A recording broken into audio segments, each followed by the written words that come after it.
తిరుమల లడ్డూ కల్తీ వ్యవహారం దేశవ్యాప్తంగా దుమారం రేపిన నేపథ్యంలో లడ్డూ తయారీలో మళ్లీ నందిని నెయ్యినే వినియోగించాలని టీటీడీ నిర్ణయించింది. 2024-25 సంవత్సరంలో టీటీడీకి 350 మెట్రిక్ టన్నుల నెయ్యిని సరఫరా చేయాలని ఆర్డర్ ఇచ్చారు.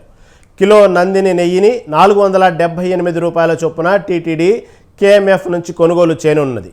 ఇప్పటికే నందిని నెయ్యి ట్యాంకర్లు తిరుమలకు చేరుకున్నాయి.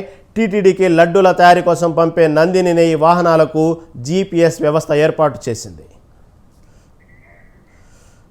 కల్తీ వివాదం తర్వాత ఆంధ్రప్రదేశ్ ప్రభుత్వం ఇప్పుడు లడ్డూలకు ఉపయోగించే నెయ్యిని సరఫరా చేసే కంపెనీని మార్చింది. టీటీడీ ఇప్పుడు లడ్డూల కోసం నందిని నెయ్యిని ఉపయోగిస్తోంది. కంపెనీకి సప్లై ఆర్డర్ కూడా ఇచ్చారు.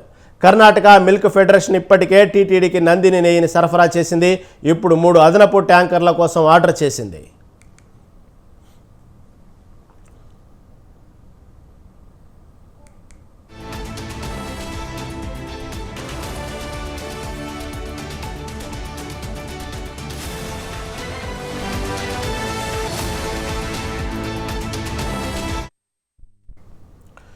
తిరుమల అధికారులు కొద్ది రోజుల క్రితమే 350 మెట్రిక్ టన్నుల నెయ్యి కోసం ఆర్డర్ చేసినట్లు కేఎంఎఫ్ ప్రెసిడెంట్ భీమానాయక్ తెలిపారు.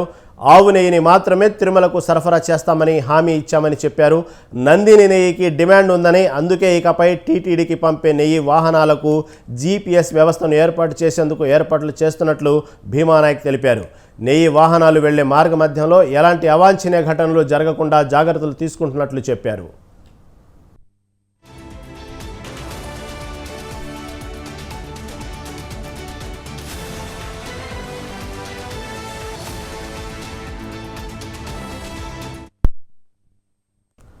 మరోవైపు గత ప్రభుత్వ హయాంలో వినియోగించిన నెయ్యిలో జంతువుల కొవ్వులు ఉన్నాయని ల్యాబ్ నివేదికలో తేలిందని సీఎం చంద్రబాబు నాయుడు ఇటీవలే అన్నారు. కల్తీ నెయ్యి అంశంపై దర్యాప్తు చేసేందుకు ప్రత్యేక దర్యాప్తు బృందాన్ని ఏర్పాటు చేస్తున్నట్లు సీఎం ప్రకటించారు. సిట్ ప్రభుత్వానికి నివేదిక సమర్పిస్తుందని, ఆ తర్వాత గతంలో జరిగిన తప్పులు పునరావృతం కాకుండా నివేదిక ఆధారంగా చర్యలు తీసుకుంటామని చెప్పారు.